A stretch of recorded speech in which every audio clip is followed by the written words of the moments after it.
Hi, my name is Steve Lang. I'm the Assistant Director of Career Services at Central Washington University's Westside Centers in Des Moines and Pierce County. This presentation is on how to build a better resume.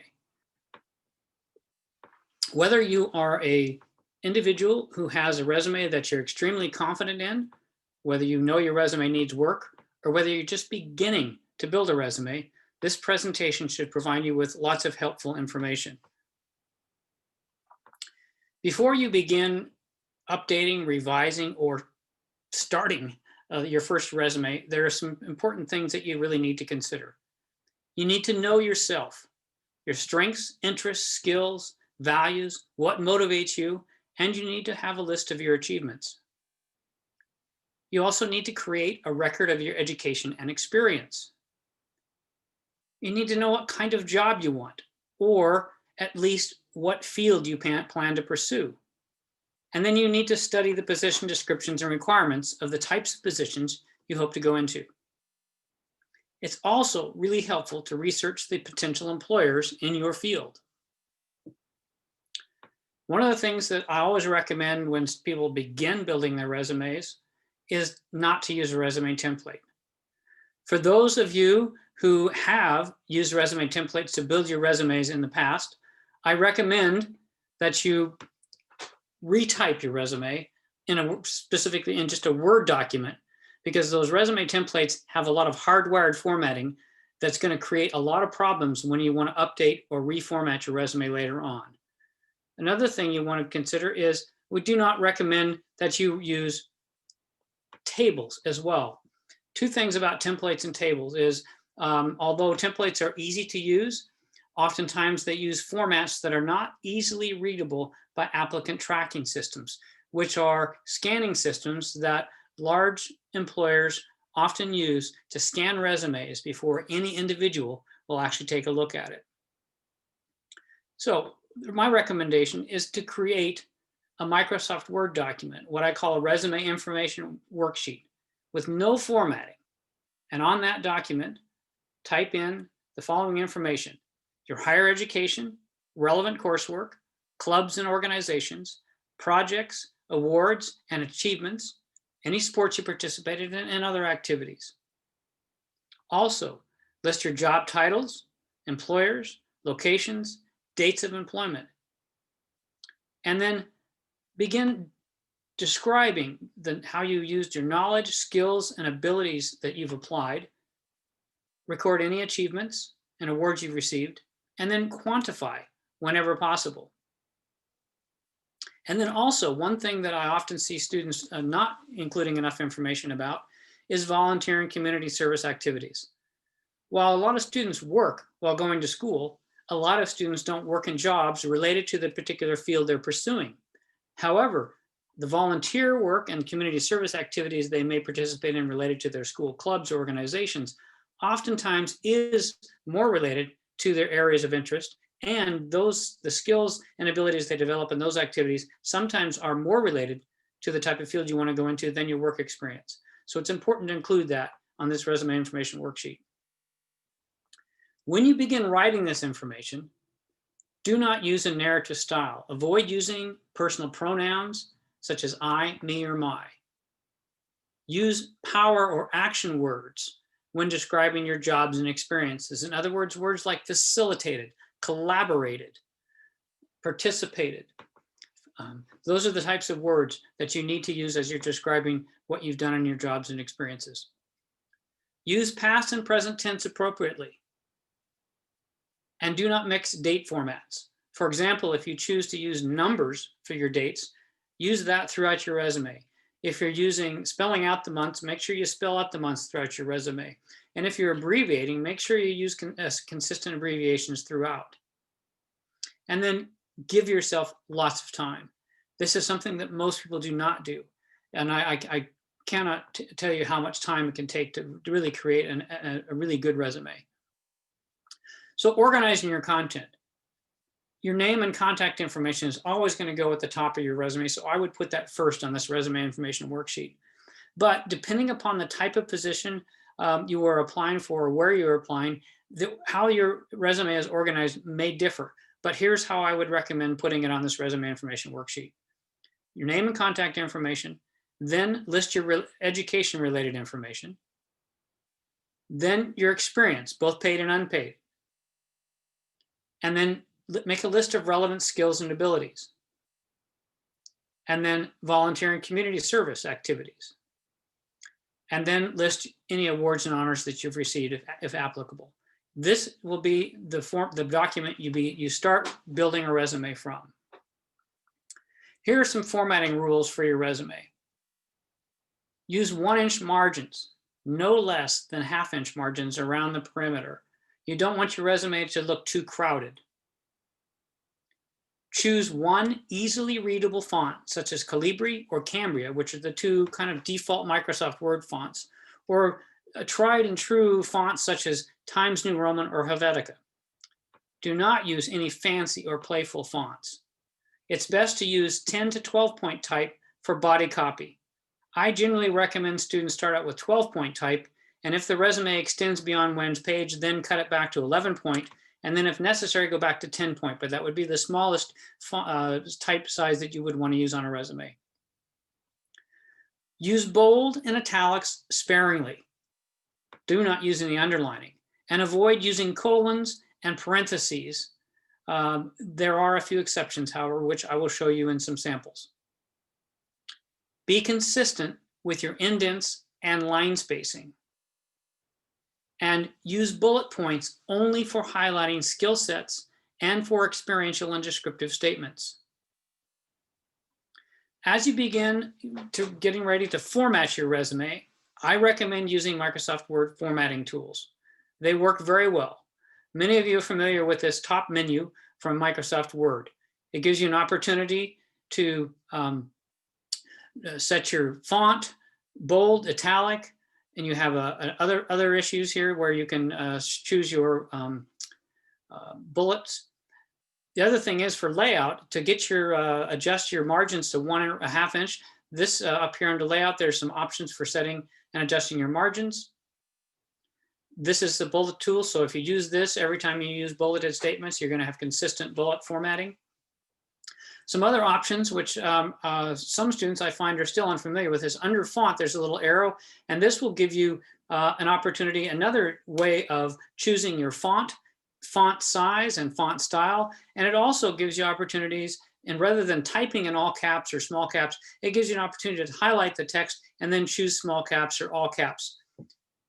Also, under the paragraph arrow, there's a way to help you adjust and set your indentations so they're consistent throughout your resume. And also, there's also a place where you can adjust your line spacing. This is exceptionally helpful when you want to add a little space below your section headings when you have bold type that's really close to each other. So these are the tools that you want to use for formatting your resume, and you can create a very attractive resume using these tools. So formatting your content. So what you want to do is your name should be at least 16-point bold type. 18 to 22-point type is sometimes better. It depends on the length of your name and how much additional space you have on your resume. The section headings should be bolded, 1 to 2 points larger than your body copy and descriptive text. In your education system section, list your degree first in bold, dates in plain text on the right margin, then school directly below your degree in plain text. In your experience section, list your position title first in bold, then the employer, city and state in plain text, with the dates of employment by month, year to month, year on the right-hand margin, also in plain text. So here are some sample resume headings. So you'll notice the first two have centered names, and then there's one with the name over on the left-hand margin. All of these provide the name, address, phone number, email, and LinkedIn accounts. Some people prefer not to include their address, and that is okay as well. Now here are some sample education formatting. Education, you'll notice education is a section heading. I have this selected as small caps where the initial cap is large, but the rest of the letters in education are also capped. This I find is a very attractive section heading. There's a little additional space between that and a bolded degree. So you have your degree first, and then your expected date of graduation over on the right-hand margin, university listed beneath it with a city and state, and you can list a GPA and Dean's List or any other accolades that you have. Or you can use this format, which lists the degree. And in this example, Information Technology and Administrative Management is quite a lengthy degree. And the dates of enrollment in plain text over on the right-hand margin. And then if you have a specialization and a minor and you're not able to include it on the first line with your degree, you put specialization in plain text and then list the actual specialization in bold, similar with a minor. So this would be cybersecurity in bold. Then list the institution, city, and state. Now this is one of the examples here where one of the few times where I might use italics, and this would be to list relevant coursework directly below the university, and you use a colon here, and then you can list the courses that are directly related to the type of position that you're applying for. So these are a couple different examples of how to format your education. So here are some samples of experience formatting. So the first one, again, I've used a small caps section heading, and then the position title is in bold, and then followed in plain text by the employer, city, state, and with dates of employment over on the right-hand margin. You'll notice that then underneath that, I have descriptive statements bulleted, and I am not only using action verbs, but I'm also quantifying. So sold $7,000 in booth spaces, documented and procured and managed, pursued, and so I have 500 small businesses. So what I'm doing is using those action words and also quantifying. If you don't have enough room to include your position title and the employer on one line, you can also use this format where you list your position title in bold with the dates of employment over on the right-hand margin in plain text, and then put the employer in plain text directly below the position title. And here's another place where you could use italics if you wanted to. And then again, you look at the bulleted statements using those action words provided, recommended, validated, processed, coordinated, generated. So there's all these action words that are describing not only what you did, but how you did it. So what about an objective?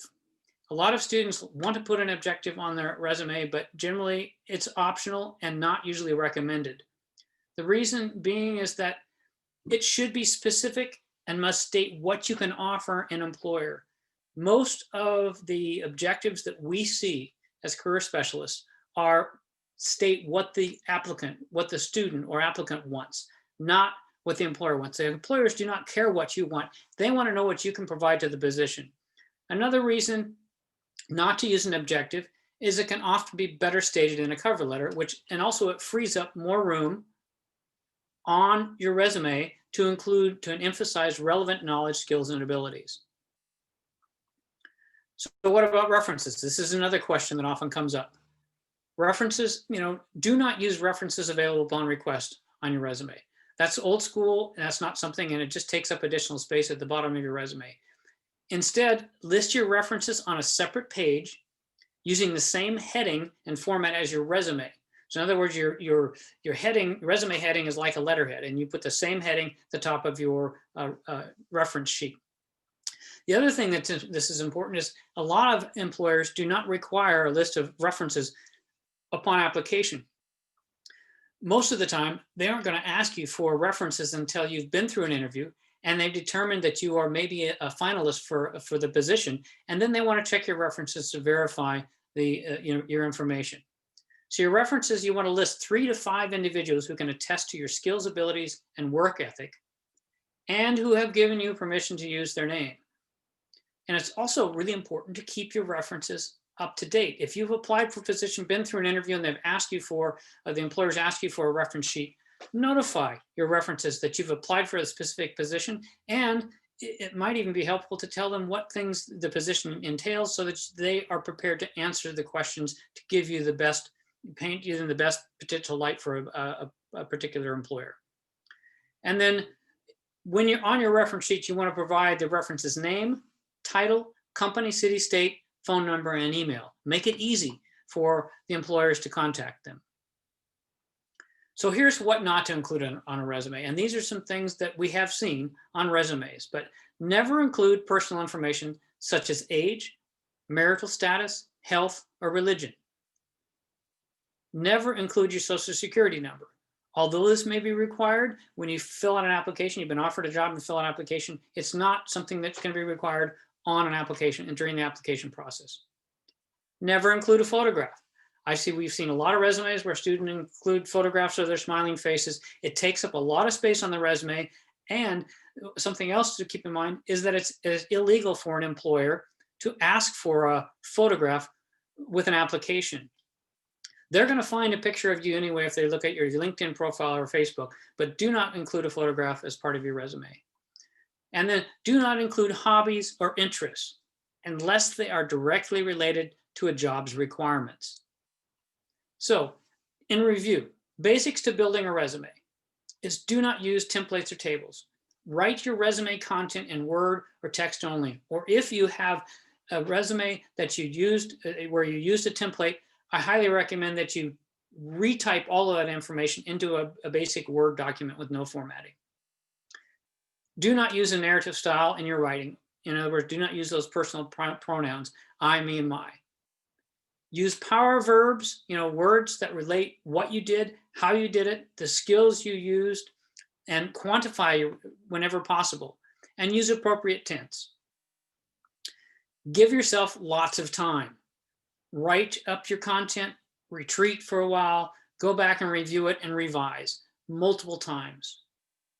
And then format your resume using Microsoft Word formatting tools. This will make it much easier for you to revise, update, and reformat at a later date, and makes it much easier, in the long haul. Also, seek assistance from your career specialists. We're here, Career Services, Central Washington Career Services specialists are here to help you. We work on these kinds of things every day, and we will provide you with the best advice possible for free. One last thing about your resume. Be sure to proof it. Nothing is more embarrassing than having a typo or two in your resume. And oftentimes, a typo or two in your resume will disqualify you for further consideration from that employer. So one of the really good ways to proof it is not only to have a career counselor or some professional read it, but read your resume out loud to yourself.